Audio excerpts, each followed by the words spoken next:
Episode 2246-2250. Bab 2246, Permohonan Belas Kasihan. Biasanya, Penatuarong akan senang karena masih ada jiwa yang tersisa setelah kematian. Bagaimanapun, mampu mempertahankan kesadaran seseorang setelah kematian jauh lebih baik daripada menghadapi kekosongan yang tak berujung. Namun, dia sama sekali tidak bisa membuat dirinya merasa bahagia, dan hanya merasakan ketakutan yang datang dari jiwanya sendiri. Dia merasa seolah-olah sedang menghadapi predator alaminya, dan jiwanya sendiri sedang ditekan. Seolah-olah hanya satu pandangan atau pikiran saja dapat melenyapkan keberadaannya selamanya. Dia secara naluriah ingin melarikan diri, tetapi dia menemukan bahwa di bawah tatapan Zuan, dia tidak bisa bergerak sama sekali. Dengan lambaian tangan Zuan, jiwa Elderong dan yang lainnya diserap ke dalam buku kehidupan dan kematian Netherworld. Begitu dia punya waktu luang, dia bermaksud untuk menginterogasi orang-orang ini secara perlahan untuk mencari tahu apa yang sebenarnya terjadi. Yun Yuking membelalakkan matanya. Mereka adalah kultivator kuat yang dibawanya dari ras iblis, dan kekuatan yang mereka tunjukkan di sini bahkan lebih besar dari yang diharapkannya. Sangat mudah untuk melihat seberapa kuat mereka hanya dari formasi pengunci sumber yang telah mereka siapkan, yang sama sekali mencegah mereka yang ada di dalam untuk menggunakan keterampilan apapun. Meski begitu, semua itu masih belum cukup untuk membuat Zhu bertarung dengan serius. Zuan tidak berhenti. Selangkah demi selangkah, dia berjalan menuju Raja Yi dan yang lainnya. Dia tidak berjalan cepat, namun Raja Yi dan yang lainnya merasa seolah-olah langkahnya sangat cepat. Saat dia semakin dekat, mereka merasakan bulu kuduk meremang di sekujur tubuh mereka. Tembakan anak panah, tembakan. Zhao Kuan dan Zhao Zhang berteriak serak dengan sekuat tenaga.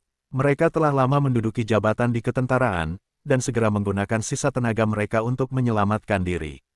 Para prajurit yang mereka pimpin saat ini adalah para elit dari pasukan lapangan istana. Segera setelah itu, sekelompok orang yang paling setia menurut dan menarik busur mereka. Semua busur ini menggunakan anak panah yang telah diproses secara khusus dengan rune agar dapat menembus baju besi. Mereka menghususkan diri dalam menghancurkan keterampilan melindungi tubuh para kultivator. Namun, Zuan bahkan tidak menatap mereka sedikit pun. Anak panah yang sangat tajam dan kuat itu hancur secara otomatis, berubah menjadi abu di sekelilingnya. Zuan segera tiba di sisi Raja Yi. Tunggangan Raja Yi adalah kuda yang luar biasa, tetapi tidak dapat menahan tekanan yang datang. Kakinya gemetar dan jatuh ke tanah, tubuhnya gemetar tak berdaya, hampir tampak seperti sedang berlutut untuk menyembah makhluk tertinggi. Raja Yi langsung terlempar. Ia ingin berdiri dan menghunus senjatanya agar terlihat sedikit berani. Sayangnya, kakinya gemetar hebat sehingga meskipun ia mencoba beberapa kali, pada akhirnya, ia jatuh ke tanah. Berdiri saja sudah terlalu sulit, apalagi menghunus senjatanya. Sebagai raja yang agung dan tetua keluarga kerajaan, ia memimpin sejumlah besar pembudidaya yang kuat dan prajurit yang bersumpah mati. Ketika mereka melihatnya jatuh, mereka secara naluriah ingin membantunya, tetapi mereka semua tertahan oleh kekuatan yang tak tertandingi. Mereka merasakan getaran dan keinginan untuk menunjukkan penyembahan yang datang dari jiwa mereka. Seolah-olah keinginan dunia itu sendiri telah turun kepada mereka. Ketika mereka melihat itu, Zhao Kuan dan Zhao Zhang, yang berada agak jauh, tidak ragu untuk melarikan diri sama sekali. Mereka menggunakan semua metode rahasia mereka untuk melarikan diri. Hanya ada satu pikiran di kepala mereka, yaitu pergi, semakin jauh dari tempat ini, semakin baik. Mereka bahkan tidak perlu pulang, akan lebih baik jika mereka bisa meninggalkan ibu kota, dan mungkin bahkan wilayah manusia, dan menemukan tempat terpencil untuk ditinggali secara anonim. Mungkin dengan cara itu mereka setidaknya bisa terus hidup. Jika mereka tahu bahwa Zuan sekuat ini, mereka tidak akan berani melawannya bahkan jika mereka memiliki keberanian 10 kali lipat, apalagi berpikir untuk membalas dendam. Mereka telah mendengar cerita tentang bagaimana Zuan menghancurkan klan Meng, tetapi mereka tidak merasa terlalu terganggu olehnya. Baru sekarang setelah mereka menghadapi Zuan sendiri, mereka benar-benar mengerti betapa menakutkannya dia. Tekanan yang menyesakkan seperti ini bahkan lebih besar daripada yang dialami mendiang kaisar. Keduanya berlari ke arah yang berlawanan. Mereka berdua bertaruh pada peluang bertahan hidup 50%. Keakraban dan persaudaraan yang biasa mereka pura-purakan telah sepenuhnya hilang. Mereka berdua hanya berharap Zuan akan mengejar saudara lainnya sehingga mereka sendiri punya waktu untuk melarikan diri. Zuan berdiri di tempat tanpa berniat mengejar mereka. Sebaliknya, dia mengangkat tangannya, dan mereka berdua merasakan kekuatan mengerikan menarik mereka dari belakang. Mereka melakukan segala cara untuk berjuang membebaskan diri, tetapi mereka langsung kewalahan oleh kekuatan itu. Hah, kenapa aku melihat punggungku sendiri? Iklan oleh Pub Future. Kedua saudara itu terkejut. Mereka melihat tubuh mereka berlari ke depan dengan panik, sementara mereka sendiri tidak dapat menahan diri untuk tidak mundur. Apakah ini pemisahan jiwa dan tubuh yang legendaris? Begitu mereka bereaksi, semua yang ada di depan mata mereka berubah hitam dan mereka kehilangan kesadaran. Ketika melihat Zuan mencabut kekuatan hidup kedua saudara itu langsung dari tubuh mereka, Raja Yi merasa seolah-olah kulit kepalanya akan meledak. Ada sensasi hangat di celananya, dan dia dengan panik memohon, "Jangan bunuh aku, jangan bunuh aku." Zuan menatapnya dengan acuh tak acuh, lalu mengetuk dahinya pelan dengan jarinya. Raja Yi membuka mulutnya beberapa kali. Ia telah memikirkan banyak cara untuk memohon belas kasihan, tetapi ketika saat terakhir mendekat, ia menyadari bahwa ia tidak dapat mengatakan apapun dan hanya merasakan ketakutan yang tak berujung. Tepat pada saat itu, beberapa suara cemas memanggil, "Mengasihani, tolong jangan lakukan itu, Pak Bupati." Jiang Luofu mendongak dan melihat beberapa tetua-tua berambut abu-abu mendekat dari berbagai arah di ibu kota. Dia terkejut melihat bahwa mereka adalah 8 adipati. Tentu saja, sekarang hanya tersisa 5 orang, guru kekaisaran Zhuang He, Menteri Taibao Yurui, perwira besar Raja Yang, Zhao Song, Menteri Pendidikan Du Jian, dan Jenderal Besar Cheng Yuan. 8 adipati itu adalah 8 tetua dengan prestise dan kebajikan tertinggi di antara seluruh umat manusia. Di masa lalu, bahkan Zhao Han perlu memperlakukan mereka dengan rasa hormat tambahan. Di masa lalu, jika salah satu dari mereka muncul di ibu kota, semua orang akan menyambut mereka dengan rasa hormat yang sangat tinggi. Namun, sekarang para adipati muncul di waktu yang sama, hal itu tidak tampak begitu istimewa. Bagaimanapun, 3 di antara mereka, guru kerajaan Zhao Chen, Menteri Pekerjaan Meng Jing, dan Menteri Perang Xi Miao, semuanya tampak tewas di tangan Zuan.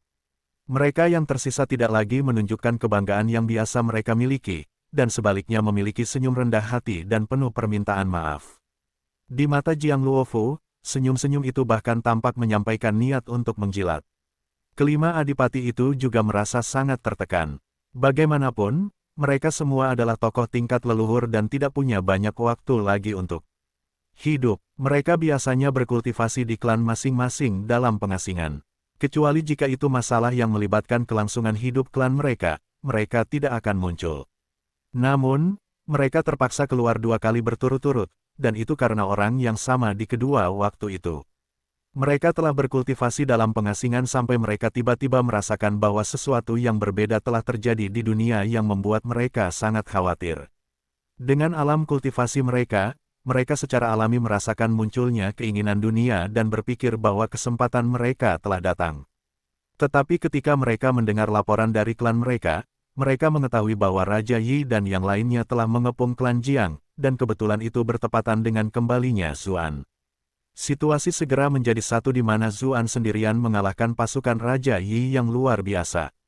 Iklan oleh Pub Future. Ketika mereka mengingat apa yang terjadi terakhir kali Zuan membuat keributan besar, mereka mulai berkomunikasi satu sama lain melalui kehendak ilahi dan kemudian memutuskan untuk datang dan melihatnya. Mereka berencana untuk melindungi kekaisaran dan martabat 8 adipati. Namun semakin dekat mereka, semakin terkejut mereka. Kehendak dunia yang mereka rasakan tampaknya berasal dari tempat itu. Jadi, mereka terus mencarinya dengan terkejut, hanya untuk menemukan bahwa itu berasal dari Zuan sendiri. Mereka semua saling berpandangan dan memastikan bahwa apa yang mereka rasakan itu tidak salah. Mereka diliputi keterkejutan. Zuan telah beresonansi dengan keinginan dunia. Tingkat kultivasi macam apa ini? Lagi pula, bahkan Zhao Han tampaknya belum mencapai level ini. Karena itu, mereka secara alami melupakan keinginan untuk menjaga martabat ke-8 adipati itu dan sebaliknya memasang senyum ramah di wajah mereka. Sepertinya Bupati telah kembali. Kalian semua datang ke sini dengan tergesa-gesa hanya untuk memohon belas kasihan atas namanya. Tanya Zuan acuh tak acuh.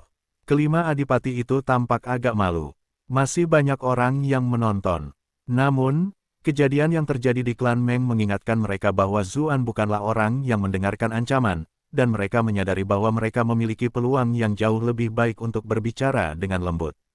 Jika mereka mengancamnya untuk membebaskan Raja Yi, dia pasti tidak akan memberi mereka muka. Karena itu, mereka semua mencoba meyakinkannya dengan menarik emosi dan akal sehat. Zhao Huang, bocah ini pantas berada dalam kondisi seperti ini karena telah menyinggung Bupati. Zhao Huang, apakah kamu sudah gila? Kamu berani menyinggung Bupati. Apakah kau menghabiskan waktu di ketentaraan dan ibu kota tanpa hasil?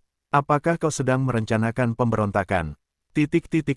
Raja Yi berlutut di tanah dan hampir menangis ketika mendengar kritik mereka. Saya menunggu kalian menegakkan keadilan untuk saya, jadi mengapa kalian langsung mengkritik saya tanpa mencoba membedakan yang benar dan yang salah? Novel favorit Anda di novel.com. Tepat saat itu, Guru Besar Zhuang He berkata, meski begitu, Zhao Huang masih anggota keluarga kerajaan dan masih memiliki sedikit prestise. Membunuhnya mungkin akan mengguncang kepercayaan kekaisaran ini. Hanya Zhao Huang yang sepele bukanlah masalah besar bagi kedelapan adipati itu. Namun, mereka peduli dengan martabat keluarga kerajaan. Bagaimanapun, Zuan baru saja membunuh seorang pangeran di ibu kota, lalu dia telah memusnahkan seluruh klan Meng dan bahkan 2 dari kedelapan adipati itu. Mereka akhirnya berhasil menenangkan situasi yang disebabkan oleh kejadian terakhir. Kematian sang pangeran masih bisa dijelaskan, karena itu adalah konflik dalam skala yang lebih kecil. Namun saat ini, ada seorang raja dan 2 anggota keluarga kerajaan, yang datang. Dengan pasukan yang besar, jika mereka terbunuh dalam situasi ini, keinginan rakyat bisa goyah dan dunia para pejuang bisa menjadi tidak stabil. Bab 2247, aku bisa menegakkan keadilan sendiri. Mengguncang akar pemerintahan, Zuan menjawab dengan acuh tak acuh. Lalu bagaimana saat mereka melakukan kudeta di ibu kota dan membantai banyak pejabat tinggi? Bahkan kelangsungan hidup permaisuri pun tidak jelas saat ini. Mengapa tidak ada di antara kalian yang maju untuk menegakkan keadilan masyarakat saat itu? Menteri Pendidikan Dujian menjelaskan, semua yang terjadi malam itu terjadi begitu tiba-tiba. Sebelum kami menyadari apa yang sedang terjadi, semuanya sudah beres. Kami pikir itu hanya pertikaian politik di pengadilan, dan kami biasanya tidak ikut campur dalam masalah seperti itu. Zuan sambil mencibir, oh, lalu kenapa kamu ikut campur dalam masalah ini? Kelima adipati itu saling berpandangan. Mereka semua agak bingung. Zuan berkata dengan tenang, aku tahu alasannya, meskipun kalian tidak berbicara. Sebelumnya, kalian semua melihatnya sebagai konflik antara Ibu Suri dan faksi-faksi permaisuri. Terlepas dari siapa yang menang, dagingnya akan tetap jatuh ke dalam panci yang sama. Tapi menurutku berbeda, aku hanya orang luar tanpa dasar apapun. Jika aku membunuh murid-murid keluarga kerajaan kalian, itu mungkin akan membuat keluarga kerajaan kehilangan muka, menjadikan mereka sasaran mengancam bagi semua orang. Kelima adipati itu tidak dapat menahan senyum canggung. Mereka tidak tahu bagaimana harus menanggapi apa yang dikatakannya. Perwira Agung Zhao Song berkata, Bupati, saya tahu Anda sedang marah sekarang. Bagaimana dengan ini? Jika Anda melepaskan Zhao Huang hari ini dan menyerahkan keputusan masalah ini kepada hukum pengadilan, hari ini, saya dapat menjamin Anda bahwa Anda pasti akan mendapatkan keadilan. Sedikit kemarahan muncul di wajah Jiang Luofu. Ayahnya berakhir seperti ini justru karena dia terlalu mempercayai hukum pengadilan. Tentu saja, dia tidak ingin merepotkan Zuan dan tidak mengatakan apa-apa. Saat itu, Zuan menoleh dan menatapnya dengan hangat. Sepertinya mereka sedang memikirkan hal yang sama. Wajah Jiang Luofu sedikit panas. Aku belum pernah merasakannya sebelumnya, tapi anak ini benar-benar pandai menggodaku. Apa yang dipikirkan Bupati? Zhao Song berpikir bahwa Zuan berkumpul dan tidak bisa menahan diri untuk tidak menghela nafas lega. Zuan mendengus. Keadilan, itu bukan sesuatu yang perlu ditegakkan orang lain. Aku bisa meraihnya sendiri. Dengan itu, mengetuk dahi Raja Yi dengan lembut, dan seluruh tubuh Raja Yi bergetar. Kekuatan hidup Raja Yi terputus pada saat itu juga. Para prajurit di sekitarnya menelan ludah dengan susah payah. Bupati memang galak. Saat ini, bahkan para pembantu Raja Yi yang paling terpercaya pun tidak dapat mempertimbangkan balas dendam. Semua kepala mereka menunduk serendah mungkin karena takut memancing kemarahan Zuan juga. Ketika Zhao Song melihat ini, dia tidak dapat menahan amarahnya. Bupati, apakah Anda berencana melakukan pengkhianatan? Dia adalah salah satu dari 8 adipati, dan dia selalu menerima rasa hormat sebagai balasannya. Bahkan Zhao Han harus memperlakukannya dengan sopan setiap kali mereka bertemu. Dia sudah cukup memberi Zuan muka, namun anak ini tidak membalasnya sama sekali. Anda berhasil menipu Zhao Song untuk plus 499 plus 499 plus 499. Ekspresi keempat adipati lainnya berubah saat mendengar apa yang dikatakannya. Mereka secara refleks menjauh sedikit darinya. Ketika dia melihat itu, asap hampir keluar dari kepala Zhao Song. Kalian biasanya bertindak keras dan perkasa, tetapi mengapa kalian semua sekarang begitu pengecut? Pengadilan telah mengangkat kalian selama bertahun-tahun, namun kalian malah mundur sekarang. Ketika pengadilan membutuhkan sedikit dukungan, lihat bab baru di novel.com. Perwira Agung Zhao Song telah berbicara tidak pada tempatnya. Tetua yang paling tampan di antara kelima orang itu berdeham. Dia adalah leluhur klan Yu, Yurui. Bupati, Perwira Agung mengkhawatirkan keselamatan keluarga kerajaan dan telah salah bicara. Kami harap Anda tidak merendahkan diri Anda seperti dia. Klan Yu adalah yang paling dekat dengan Zuan, jadi dialah yang paling cocok berbicara di sini. Iklan oleh Pub Future. 3 orang lainnya menatap Zhao Song dengan pandangan jengkel. Apa yang salah dengan kepala orang ini? Dia malah menuduh Zuan melakukan pengkhianatan. Bisakah Anda menghentikannya jika dia benar-benar memutuskan untuk memberontak? Ketika mendengar para tetua diam-diam menyuruhnya berhenti, Perwira Agung Zhao Song menjadi semakin marah. Bagaimanapun, ke-8 adipati itu adalah orang-orang yang disembah semua orang, tetapi mereka terus-menerus kehilangan muka karena bocah nakal ini. Terutama ketika guru kerajaan Zhao Chen terbunuh hanya karena Zuan mengatakan akan membunuhnya. Meskipun dia ketakutan saat itu, dia juga telah menahan banyak amarah. Apakah dinasti Zhou masih milik klan Zhao kita? Bahkan sang pangeran muda pun terbunuh begitu saja, dan seorang tetua keluarga kerajaan yang juga merupakan anggota dari 8 adipati juga dibunuh dengan sengaja.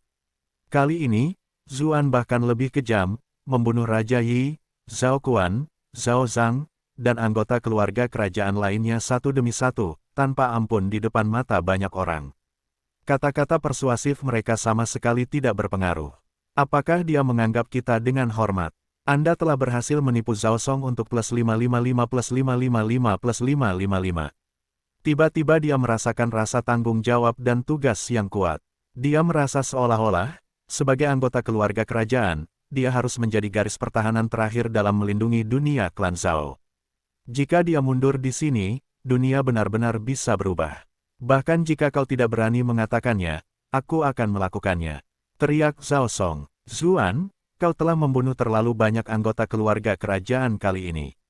Apa yang sebenarnya kau rencanakan? Zuan tidak menjawab, tetapi Jiang Luofu tidak dapat menahan diri dan membantah, Perwira Agung terlalu banyak berpikir. Pihak lain selalu memulai konflik terlebih dahulu. Sang penyelamat hanya bertindak sebagai pembalasan. Semua orang di ibu kota tahu siapa yang benar dan salah dalam kejadian ini.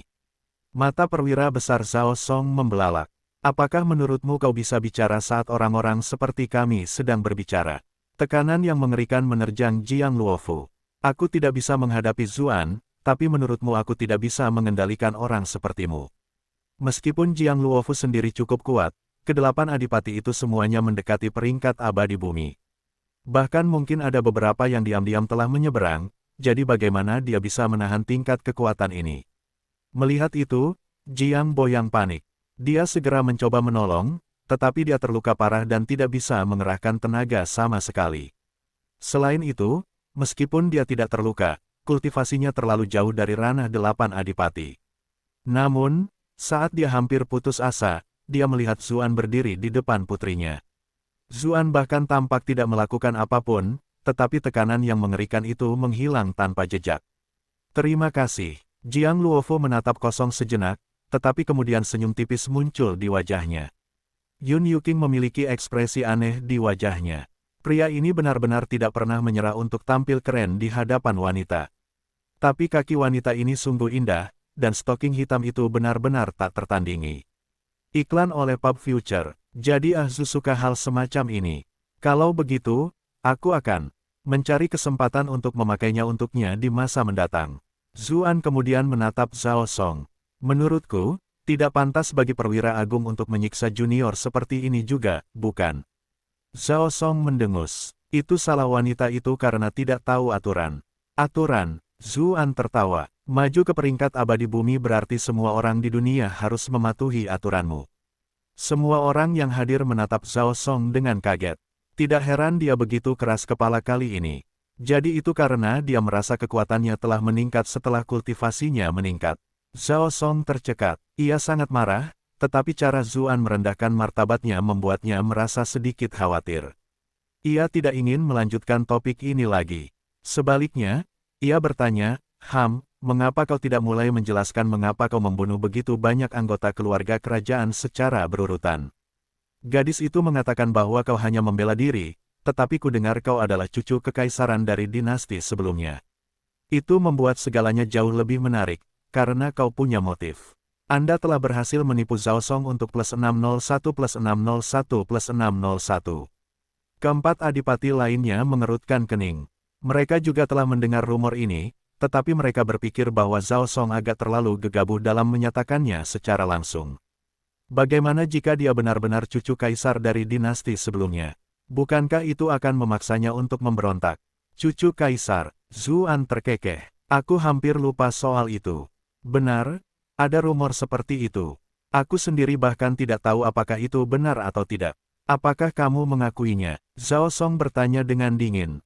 Memangnya kenapa kalau memang begitu? Dan memangnya kenapa kalau tidak begitu? Zuan tetap tenang. Aku adalah diriku sendiri. Aku tidak akan bertindak berbeda bahkan jika aku adalah cucu dinasti sebelumnya. Aku juga tidak akan dipandang rendah oleh orang lain sebagai mantan orang cacat di kota Bright Moon. Anda mungkin peduli dengan garis keturunan, gelar kerajaan, dan hal-hal semacam itu, tetapi pada dasarnya, itu semua seperti awan yang berlalu begitu saja. Kebetulan sekali. Karena kamu tidak peduli tentang itu, mengapa kamu tidak mengundurkan diri dari jabatanmu sebagai bupati sekarang juga? Dengan begitu, kita bisa percaya bahwa tindakanmu sebelumnya benar-benar tidak memiliki motif lain, kata Zhao Song. Keempat adipati lainnya ingin mengatakan sesuatu, tetapi berhenti.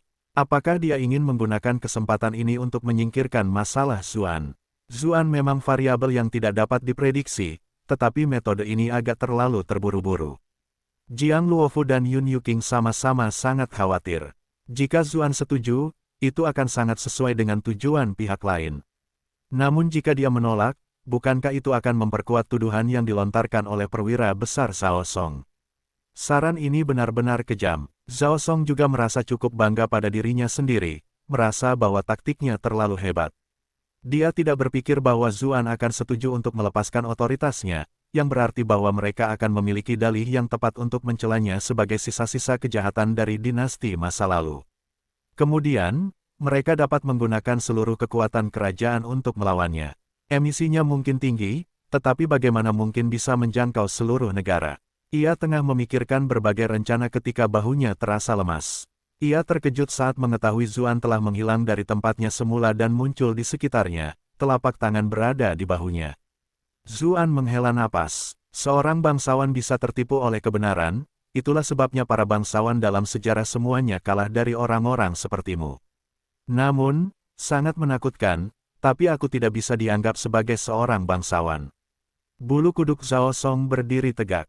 Bagaimanapun, dia baru saja menembus peringkat abadi bumi dan umurnya telah meningkat pesat. Kepercayaan diri dan kekuatan telah mencapai tingkat yang baru. Dia percaya bahwa bahkan jika dia kalah dari Zuan, dia setidaknya akan memiliki kesempatan untuk bertarung. Namun, dia bahkan tidak melihat ketika Zuan mendekatinya. Zuan, beraninya kamu. Aku, kata-katanya tiba-tiba terhenti. Mata terbelalak karena tak percaya. Dia meninggal. Bab 2248, berpikir tinggi tentang diri sendiri. Zuan, apa yang kau lakukan? Ketika mereka melihat pemandangan ini, keempat adipati lainnya merasa ngeri dan segera memperlebar jarak. Mereka diam-diam membuat segel tangan di lengan baju mereka, atau menyiapkan berbagai senjata untuk membela diri. Zhao Song memang agak sulit dihadapi karena kepribadiannya, tetapi mereka semua telah mengabdi sebagai 8 adipati begitu lama sehingga melihat seorang kenalan lama meninggal begitu saja terasa agak tragis. Terlebih lagi, Zhao Song baru saja mencapai peringkat abadi bumi, jadi dia seharusnya setidaknya memiliki sedikit kesempatan untuk bertarung. Mengapa dia meninggal tanpa ada satupun dari mereka yang melihat apa yang dilakukan Zuan? Sudah sampai tingkat manakah kultivasi Zuan? Pada saat itu, mereka semua khawatir akan keselamatan mereka sendiri.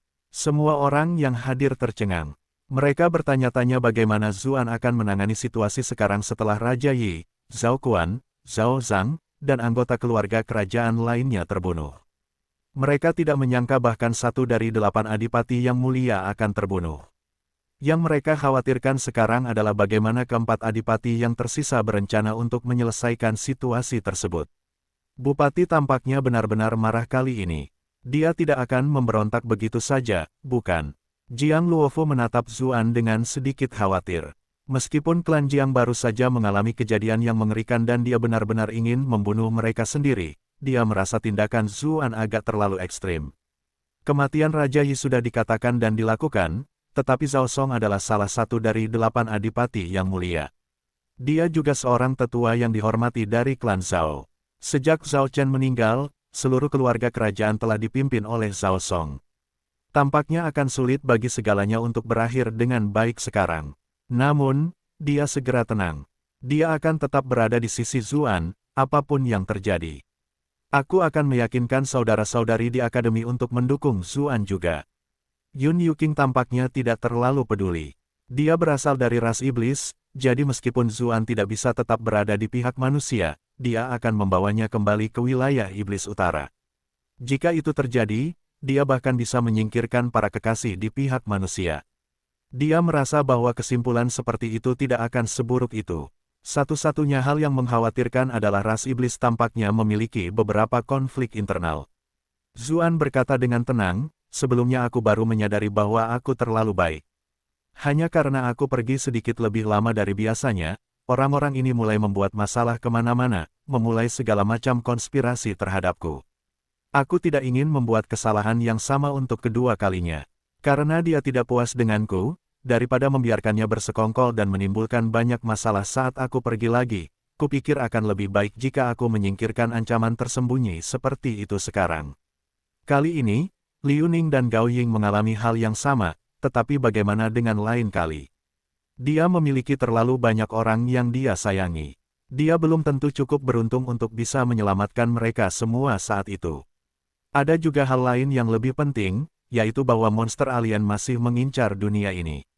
Roh kiamat dan Raja Wabah masih merencanakan sesuatu dalam kegelapan. Yang dibutuhkan oleh pihak manusia adalah bekerja sama untuk menghadapi musuh asing ini, dan dia tidak bisa membiarkan orang-orang ini menjadi beban. Lebih baik segera mengakhiri rasa sakit daripada memperpanjang penderitaan, jadi dia memutuskan untuk menghilangkan semua masalah itu untuk selamanya. Jenderal Besar Cheng Yuan menarik napas dalam-dalam dan bertanya, Zuan, apakah kamu benar-benar berencana melakukan pengkhianatan? Iklan oleh Pub Future, mereka semua merasa bahwa Zhao Song terlalu gegabah ketika menanyakan pertanyaan yang sama. Namun, apa bedanya tindakan Zuan saat ini dengan pemberontakan? Sebagai salah satu dari 8 adipati, dia merasa memiliki kewajiban untuk maju. Zuan tidak mengatakan apa-apa. Dengan lambaian tangannya, awan-awan di atas menghilang dan kosmos di atas pun terungkap. Pemandangan monster yang tak terhitung jumlahnya berkumpul di atas terlihat jelas. Semua orang yang hadir terkesiap saat melihat monster-monster yang berdesakan rapat. Meskipun mereka telah mendengar tentang invasi monster-monster itu adalah sesuatu yang hanya perlu dikhawatirkan oleh segelintir orang yang terkuat. Kebanyakan orang tidak memiliki konsep nyata tentang bahaya yang terlibat. Namun sekarang setelah mereka secara pribadi melihat monster-monster itu dengan penampilan yang begitu jahat dan taring-taring yang mengancam, jelaslah bahwa para penyerbu itu bermaksud memangsa manusia. Itu jauh lebih berguna daripada nasihat yang sungguh-sungguh dan bermaksud baik dari istana. Dengan lambaian tangan Zuan, awan-awan berkumpul lagi, dan langit kembali seperti biasa. Pemandangan ini tidak dapat dipertahankan terlalu lama, karena dapat dengan mudah menimbulkan kepanikan di antara masyarakat umum. Aku sudah menghabiskan waktu lama berjuang melawan monster-monster yang menakutkan dan licik ini, yang telah menghabiskan hampir seluruh semangatku. Aku tidak ingin menghabiskan sedikit pun perhatianku pada bilah-bilah pedang yang diarahkan ke punggungku, kata Zuan dengan suara serius. Keempat adipati lainnya saling berpandangan. Mereka semua bisa melihat keterkejutan di mata masing-masing. Zuan bisa membelah langit hanya dengan lambaian tangannya. Kekuatan luar biasa macam apa ini? Mereka hanya merasa seolah-olah telah ditekan sampai mereka tidak punya pilihan lain. Tidak seorang pun dari mereka benar-benar ingin menjadikan seseorang yang menakutkan ini sebagai musuh mereka. Ketika mereka mendengar kata-kata itu, mereka semua membungkuk dengan hormat. Bupati telah bekerja keras. Selama ada alasan yang cukup, mereka tidak perlu menjadikan Zuan sebagai musuh mereka di depan umum. Lagi pula, dia terlalu kuat, dan dia tidak begitu peduli dengan aturan. Siapa yang tahu kalau dia akan mengakhiri hidup mereka sedetik kemudian. Meskipun istana memiliki formasi penindas iblis di ibu kota, dan mereka masih berpotensi memiliki peluang untuk melawan Zuan, itu hanyalah peluang untuk bertarung. Bahkan jika kedelapan adipati ada di sini, mereka kemungkinan besar akan tetap kalah dalam pertarungan melawan Zuan.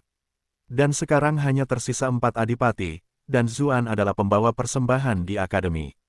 Jika formasi besar diaktifkan, siapa yang tahu jika orang-orang di akademi itu akan ikut campur dan mencampuri urusan orang lain.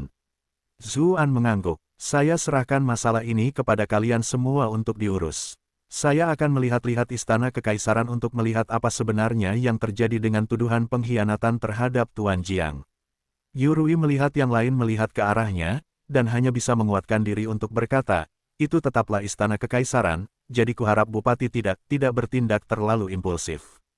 Dia benar-benar tidak dapat menemukan kata-kata yang tepat untuk diucapkan saat ini. Zuan mengangguk. Jangan khawatir, aku tahu apa yang kulakukan. Seluruh masalah diselesaikan seperti itu. Semua prajurit dan klan besar yang bergegas datang memiliki ekspresi aneh. Jika orang lain yang memulai hal seperti ini, bahkan hukuman mati dengan 1000 luka dan rumah besar mereka dikosongkan sepenuhnya akan dianggap enteng. Namun, ketika Bupati melakukannya, mereka hanya merasa itu masuk akal. Iklan oleh Pub Future, jika tidak, akan sulit mengatakan siapa yang akan menggeledah dan menyita harta milik siapa. Zuan bertukar beberapa kata dengan Jiang Luofu. Ada beberapa orang yang mendengar berita itu dan datang dari akademi, jadi dia menyuruh mereka tinggal untuk melindungi klan Jiang. Semua guru akademi setuju, karena mereka semua dari akademi. Mereka secara alami memiliki lebih banyak perasaan persatuan, apalagi fakta bahwa Jiang Luofu adalah saudara perempuan mereka sendiri. Setelah mengatur semua itu, dia berjalan ke arah Yun Yuking dan menyarankan, mengapa kamu tidak ikut aku dalam perjalanan ke istana? Awalnya dia ingin menjaga Yun Yuking bersama Jiang Luofu dan yang lainnya, tetapi Yun Yuking tidak begitu dekat dengan orang-orang dari akademi. Yun Yuking telah meninggalkan segalanya untuk memihaknya, jadi bagaimana mungkin dia meninggalkannya sendirian di sini? Awalnya, Yun Yuking melihat betapa populer dan cerianya Zuan saat berdiri di tengah begitu banyak orang, seolah-olah dia telah melupakannya. Dia tidak bisa menahan perasaan sedikit sedih. Sebelum kejadian hari ini, dia adalah Nyonya Wu yang disegani, yang dipuji semua orang sebagai istri yang sempurna. Namun setelah kejadian hari ini, dia tidak lebih dari seorang wanita jahat yang telah meninggalkan suaminya dan memilih pria yang lebih kuat demi naik pangkat. Itu belum semuanya, karena bahkan orang-orang ras iblis pun mengkhianatinya. Dia benar-benar sendirian tanpa seorang teman di dunia ini. Dia merasakan kesepian yang misterius. Namun, saat dia sedang mencemaskan apa yang akan dia lakukan sekarang, dia tiba-tiba mendengar suara Zuan dan mengangkat kepalanya. Dia melihat bahwa Zuan sudah berdiri di depannya sambil tersenyum. Tidak ada sikap dingin atau kagum seperti yang ditunjukkannya kepada orang lain, sebaliknya, yang ada hanya kehangatan dan kelembutan. Baiklah, Yun Yuking berpegangan tangan dengannya. Saat merasakan tangannya yang hangat dan besar, dia langsung merasa bahwa semuanya sepadan. Ketika dia melihat senyum Yun Yuking bersinar cerah, Jiang Luofu menghela napas dalam-dalam. Baca bab terbaru di End of A. Elbin, Coppermeter. Anak ini memang perhatian sekali. Dia tidak melupakan perasaan kekasihnya bahkan dalam situasi yang rumit seperti ini. Tidak heran jika para wanita begitu berbakti padanya. Saat teringat bagaimana Yun Yuking memutuskan meninggalkan Raja Wu dengan begitu tegas dan berjalan ke sisi Zuan, Jiang Luofu tak bisa menahan rasa hormatnya padanya. Sementara itu, di Istana Kekaisaran, Zhao Ruizi dan Biki tertawa terbahak-bahak sambil mengobrol. Suasananya cukup baik, hasil bumi ini benar-benar berlimpah. Kenyataan bahwa semut-semut lemah ini menempati tempat yang subur seperti ini sudah dapat dihukum mati. Zhao Ruizi tiba-tiba merasa sangat tidak senang. Tidak masalah, semua ini akan segera menjadi milik kita. Biki tertawa sinis. Satu-satunya hal yang perlu kita khawatirkan adalah Bupati Zuan. Kekuatan orang itu misterius dan mendalam, sama sekali tidak seperti penduduk asli dunia ini. Banyak rekan kita yang telah terbunuh olehnya. Mata Zhao Ruizi langsung membelalak. Orang-orang idiot itu tidak punya apa-apa selain otot sebagai otak. Kita jelas berada di dunia di mana kekuatan kita ditekan oleh penghalang dunia, namun mereka tetap bersikeras menggunakan kekerasan. Akan lebih aneh jika mereka tidak mati. Biki tertawa dan berkata, itu tetap caramu yang lebih baik, bersembunyi di tubuh kaisar bodoh ini sehingga tidak ada yang bisa menemukanmu. Dengan begitu, kau punya alasan yang tepat untuk menggunakan seluruh kekuatan kekaisaran ini dan membuat mereka bertarung satu sama lain. Satu-satunya hal yang disayangkan adalah aku harus menyamar sebagai si idiot itu dan memainkan permainan itu. Sungguh menyedihkan. Zhao Ruizi bangkit dan meregangkan tubuhnya yang gemuk. Tahanlah sedikit lebih lama. Nanti, saat seluruh dunia ini kacau, saat perang dan kematian ada di mana-mana, wabahku akan dapat menunjukkan kekuatan terbesarnya, kata Biki sambil tersenyum sinis. Menugaskan kami berdua untuk misi ini benar-benar keputusan yang luar biasa. Kau dapat menelan seluruh dunia dalam perang sehingga kemampuanku dapat digunakan pada potensi maksimalnya. Satu-satunya hal yang perlu kita lakukan adalah menyembunyikan identitas kita dengan benar. Jangan khawatir, bagaimana mungkin bajingan Su itu mengira kita bersembunyi di istana. Zhao Ruizi tampak sangat bangga. Bab 2249, Ketidakstabilan dan Peluang. Zhao Ruizi berdiri di dekat jendela dan melihat ke arah kamar pribadi sang permaisuri. Aku bertanya-tanya apakah itu karena aku saat ini terikat pada tubuh pria ini dan dipengaruhi oleh estetika manusia, tetapi putrimu itu cukup cantik. Biki tertawa bahak dan berkata, kecantikan selalu terhubung dengan alam yang tak berujung. Hal-hal buruk yang muncul dalam berbagai macam penampilan berbeda. Permaisuri memang sangat cantik, jadi kamu tidak bisa menyalahkan pikiranmu. Bahkan di dunia para monster ini, meskipun mereka mengambil berbagai macam bentuk yang berbeda saat bertarung, mereka semua tetap berasumsi bahwa bentuk manusia adalah yang paling indah. Monster tingkat tinggi hampir selalu lebih suka muncul dalam bentuk manusia. Baiklah, kurasa aku akan mencari permaisuri cantik itu saja. Saat dia berdiri, Zhao Ruizi merasakan gairah memenuhi dirinya. Biki sedikit mengernyit. Kau akan mudah mengetahui jika kau mencarinya sekarang. Menurutmu, apakah aku akan terhindar dari ketahuan hanya dengan tidak mencarinya? Zhao Ruizi membalas dengan menyalakan dingin. Wanita itu sepertinya sudah menyerah untuk memberi penghormatan kepada dirinya juga. Meskipun kaisar ini hanyalah boneka, dia dulunya masih berhasil melukis dengan baik. Namun, sekarang, dia mungkin sudah mengunjungiku. Dia mungkin tidak menawarkanmu. Kurasa kau tidak menunjukkan kesalahan apapun dalam perilakumu akhir-akhir ini. Biki agak bingung. Dilihat dari informasi yang kami miliki, sepertinya dia cukup pintar. Dia mungkin merasakan ada yang tidak beres saat kami menukar orang-orang di sekitar kami. Tidak, aku harus pergi menemuinya sekarang dan mengubahnya menjadi salah satu dari kita, atau aku tidak akan merasa tenang, kata Zhao Ruizi sambil berdiri dengan cemas. Namun menurut rumor, permaisuri tampaknya cukup dekat dengan Bupati. Apakah kita akan berakhir dengan mengekspos diri kita sendiri melalui itu? Biki bertanya-tanya dengan cemas. Bukankah itu lebih baik, jika kita bertindak tepat saat dia dan Zuan sedang dalam momen paling intim, kita mungkin benar-benar bisa membunuh bajingan itu. Zhao Ruizi terdengar sedikit bersemangat. Tetapi saya tetap merasa bahwa ini sedikit berisiko. Biki tetap ingin menasihati agar tidak melakukannya. Ia hanya merasa bahwa orang ini bertindak semata-mata karena nafsu, dan mencari alasan untuk membenarkan perilakunya. Jangan khawatir, si idiot Raja Wu pergi menyerbu klan Jiang dan bertemu Bupati, yang berarti dia mungkin sudah mati. Zhao Kuan dan Zhao Zhang sama-sama berasal dari keluarga kerajaan, dan Raja Yi tampaknya juga membawa orang-orang mereka. Zuan harus menyerah, atau dia harus terlambat menerima besar-besaran. Apapun masalahnya, dia tidak akan bisa tinggal di ibu kota untuk beberapa waktu. Dia tentu tidak akan menyadari apa yang terjadi pada permaisuri. Biki tak kuasa menahan senyum. Benar sekali, manusia-manusia ini benar-benar bodoh. Meskipun mereka sudah tahu bahwa kita menginvasi dunia mereka masih sibuk berebut kekuasaan dan keuntungan di antara mereka sendiri.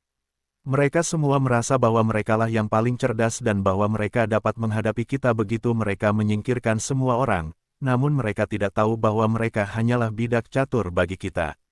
Ayo pergi, ikuti aku ke sisi permaisuri untuk melihat-lihat.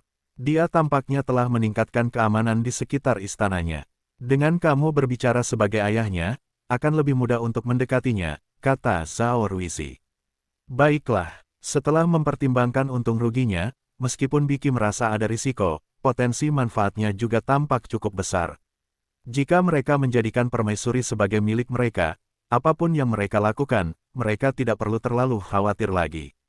Segera setelah itu, mereka berangkat ke istana pribadi permaisuri dengan beberapa pelayan.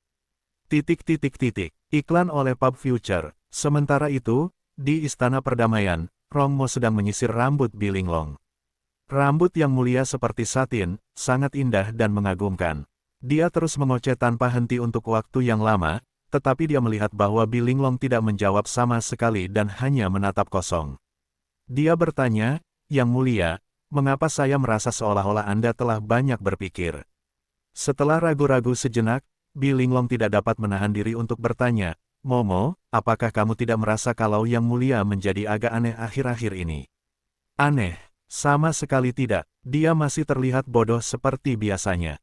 Rongmo tidak begitu mengerti apa yang ingin dikatakannya. "Mengapa Yang Mulia menanyakan hal ini? Bukankah seharusnya Anda lebih memilih bupati?" Wajah Bilinglong memerah. "Nona, akhir-akhir ini kau semakin tidak terkendali. Kau bahkan berani mengolok-olokku sekarang. Bukan hanya aku, siapa yang tahu berapa banyak orang di seluruh ibu kota yang secara pribadi membicarakan keterlibatanmu dengan bupati. Mereka benar-benar membesar-besarkannya, mengatakan bahwa kalian sudah saling kenal sejak lama, tetapi karena identitas khususmu, kau tidak punya pilihan selain menikahi kaisar saat ini seperti yang memutuskan klanmu, menikah si bodoh itu. Kemudian, bupati menderita kehilangan yang menyakitkan karena berpisah denganmu dan sangat bertekad untuk menjadi hebat sendiri, dan begitulah caranya secara bertahap mencapai kekuatan dan statusnya saat ini. Dengan begitu, aku dapat berbagi takdirnya denganmu."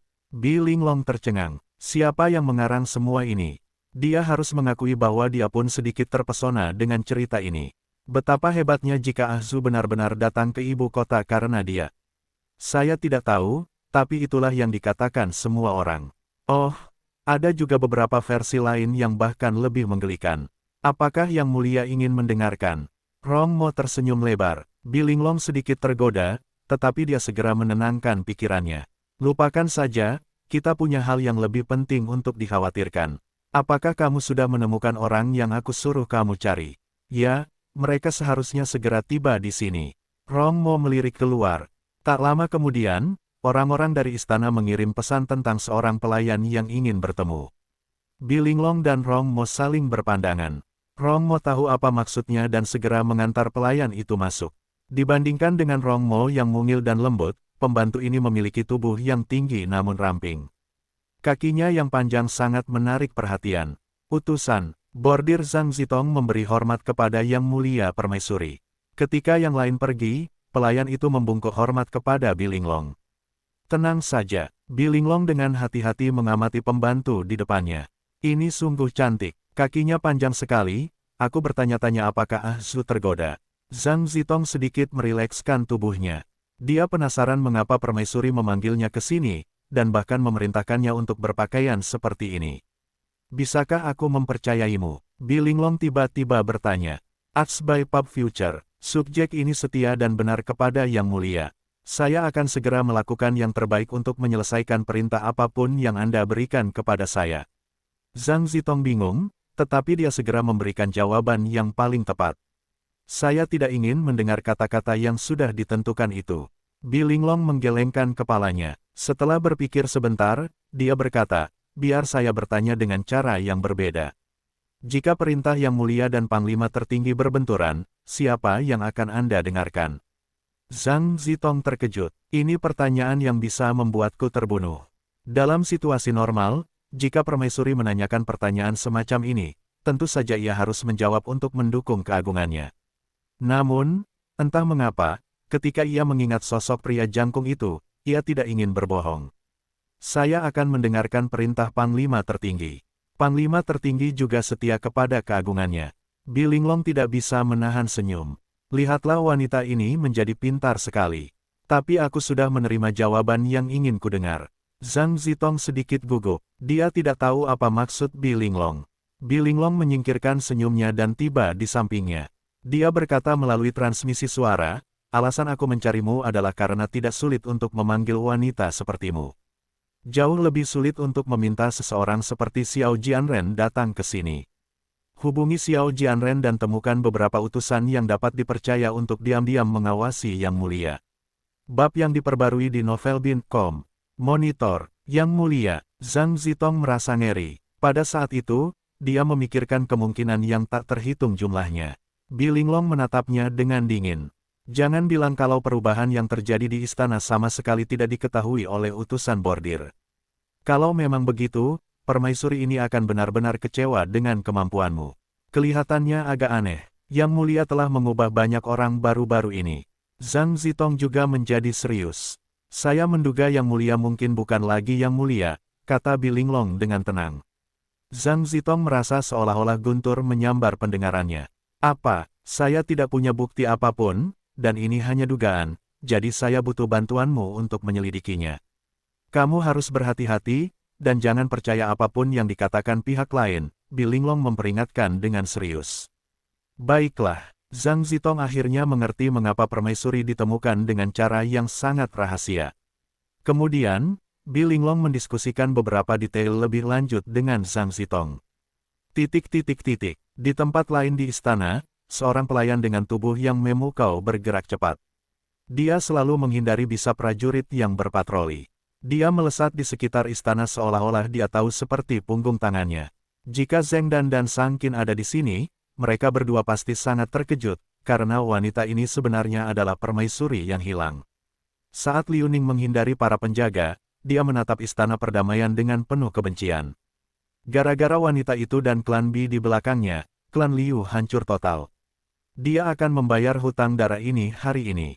Bab 2250, Pembalasan Dendam.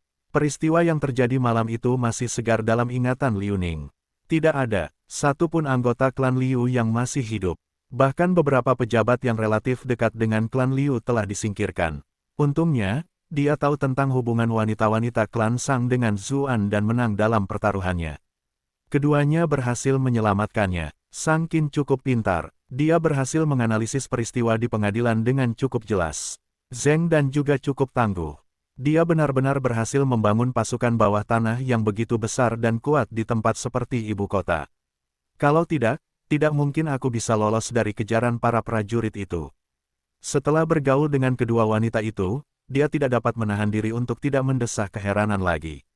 Apakah Zuan menyelamatkan alam semesta di kehidupan sebelumnya atau semacamnya? Mengapa ada begitu banyak wanita cantik yang sangat mencintainya? Awalnya, waktu yang dihabiskannya bersama mereka berdua sudah cukup membahagiakan. Namun, saat mendengar rumor tentang Zuan dan Bilinglong, hatinya langsung hancur. Saat itu, banyak detail yang saling terkait. Dia tiba-tiba menyadari apa yang telah terjadi. Aku sungguh bodoh, sungguh. Meski pendapatnya berbeda-beda dan semuanya hanya sekedar rumor, dengan banyak orang yang mengira bahwa rumor tersebut disebarkan hanya untuk mencemarkan nama baik kedua belah pihak, dia segera menyadari bahwa semua itu benar. Orang itu Zuan berani menyentuhku, jadi mengapa dia melepaskan Bilinglong yang lebih dekat dan lebih muda? Sebelumnya, dia menganggap Bilinglong terlalu memercayainya, tetapi dia menganggap itu karena Zuan bekerja di Istana Timur Sang Putra Mahkota. Dia juga memperoleh prestasi itu di ruang bawah tanah Secret Sang Putra Mahkota, jadi masuk akal jika Bilinglong sangat memercayainya. Namun, sekarang, tampaknya mereka berdua sudah bersama sejak lama. Ketika mendengar permohonan Sang Qin, awalnya dia berencana menunggu untuk membalas dendam. Dia bermaksud menunggu Zuan kembali. Namun ketika mengetahui teknisnya dengan Bilinglong, dia tahu dia tidak bisa menunggu lebih lama lagi. Jika mereka berdua masih di sana, siapa yang akan ditolongnya? Dia bahkan merasa sedikit takut. Bilinglong lebih muda darinya, dan meskipun dia sendiri sekarang adalah anjing pembohong, pihak lain tetaplah permaisuri yang mulia. Dia merasa bahwa jika dia seorang pria, bahkan dia kemungkinan akan memilih Bilinglong. Dia tidak ingin menempatkan Zuan dalam kesulitan seperti itu, dan dia bahkan lebih takut lagi jika Bilinglong membuat pilihan itu. Dia tidak punya klan lagi, begitu pula ayah dan saudara laki-lakinya. Dia tidak punya apa-apa lagi. Dia tidak ingin orang terakhir yang berada di dekatnya menghilang juga. Itulah sebabnya setelah pulih sepenuhnya, dia diam-diam meninggalkan tempat Zeng dan bersembunyinya. Dia hanya bisa membalas dendamnya sendiri. Istana Bi dijaga oleh banyak orang kuat dan keamanannya sangat ketat. Selain itu, Biki sendiri adalah seorang kultivator yang kuat, jadi tidak ada kesempatan baginya untuk mendekat sama sekali. Namun, Istana Kekaisaran berbeda. Selama dia sedikit lebih berhati-hati, tidak akan terlalu sulit baginya untuk menyusup ke dalam. Berdasarkan pembicaraan di sekitarnya, dia menyadari bahwa Biki telah memasuki istana hari ini. Jika dia tidak salah, dia ada di sini untuk menemui putrinya. Pasangan ayah dan anak ini pasti sedang bersekongkol. Biki tidak mungkin membawa pengawalnya ke dalam istana, bukan? Itu adalah kesempatan terbaik untuk menyerang. Saat melihat istana perdamaian, Liu Ning mencibir. Bagaimanapun, disinilah dia tinggal, dan dia telah tinggal di tempat ini jauh lebih lama daripada gadis Bilinglong itu.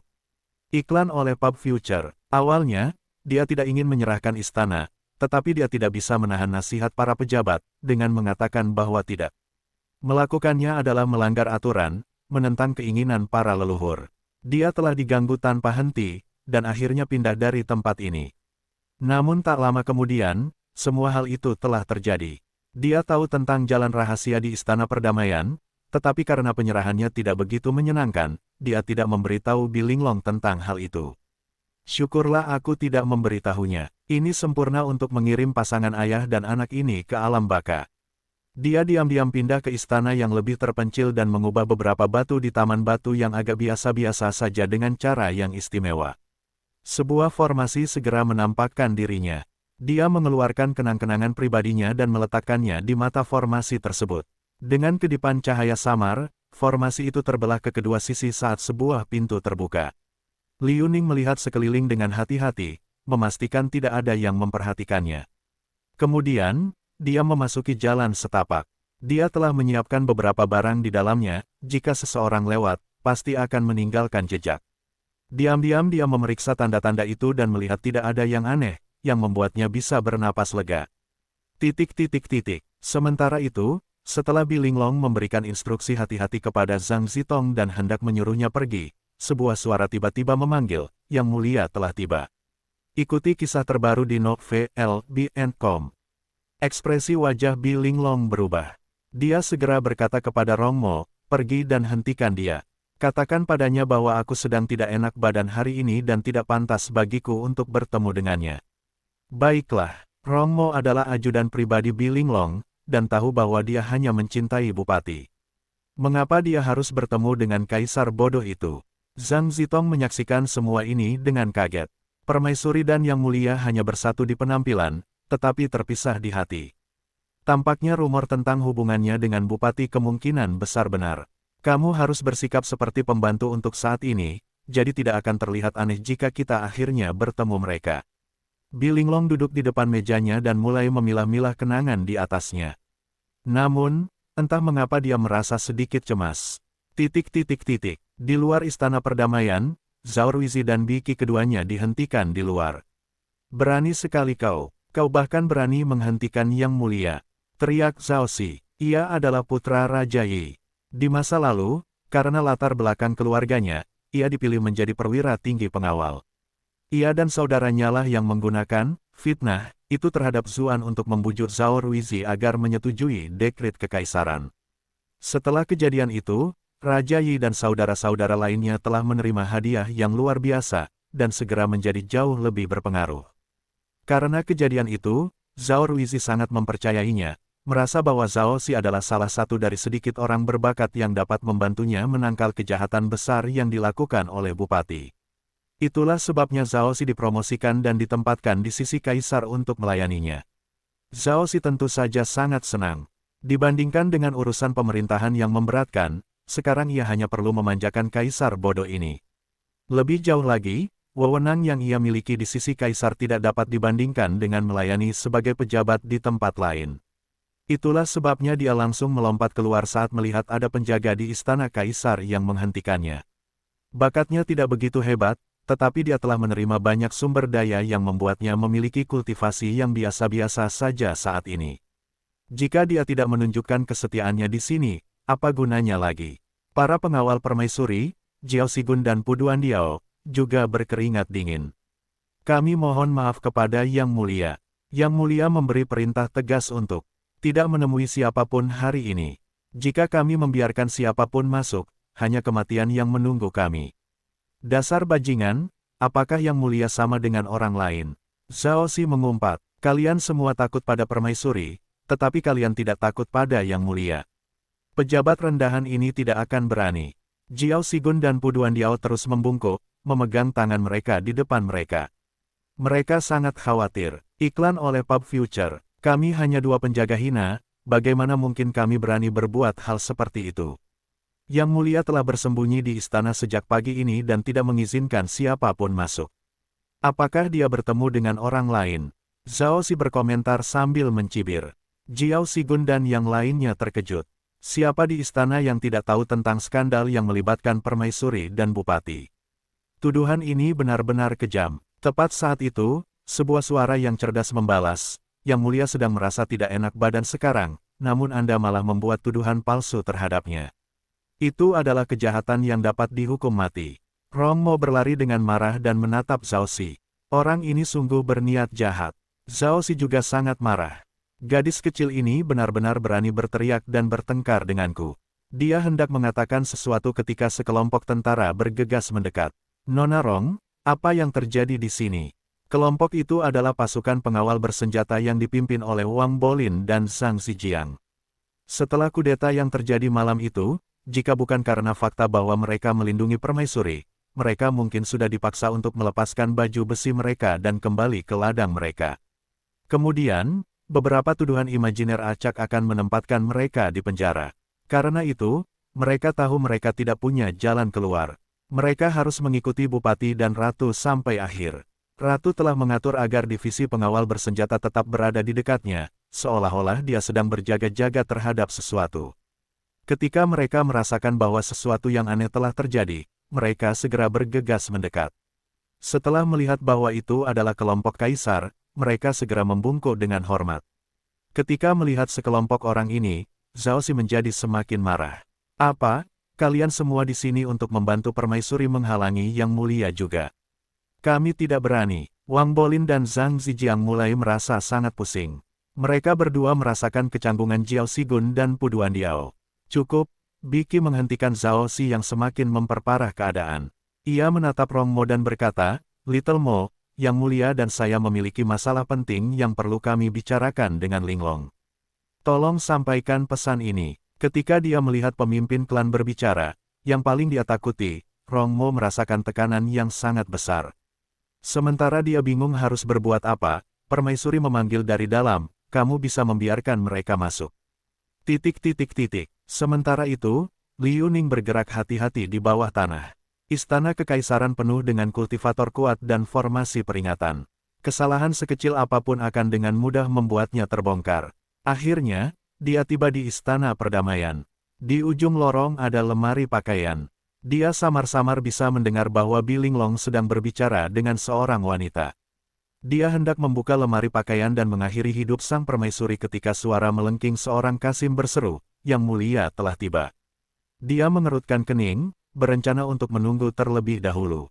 Jika kaisar ada di sini, itu berarti dia pasti akan membawa pengawalnya. Semakin banyak orang berarti semakin banyak variabel. Liu Ning sangat terganggu dengan suara melengking Kasim itu. Orang yang paling dibencinya setelah ayah dan anak dari klan Bi adalah Kasim Lu. Dia mengira bahwa dia adalah anjingnya, yang setia dan sangat mempercayainya. Dia tidak pernah menyangka bahwa dia akan mengkhianatinya. Jika bukan karena dia yang berkoordinasi baik di dalam maupun di luar, dia tidak akan menyadari ada yang tidak beres setelah gerbang istana terbakar. Sayangnya, dia tidak tahu kemana dia lari, dan dia tidak dapat menemukannya sama sekali. Itulah sebabnya dia hanya dapat membunuh ayah dan anak perempuan klan Bi terlebih dahulu. Sementara itu, di luar Istana Perdamaian, ada sosok cantik yang bersembunyi di balik bayangan. Ketika dia melihat Zhao Ruizi dan Biki memasuki Istana Perdamaian, dia tidak bisa menahan diri untuk tidak mengerutkan kening. Haruskah aku membantu atau tidak?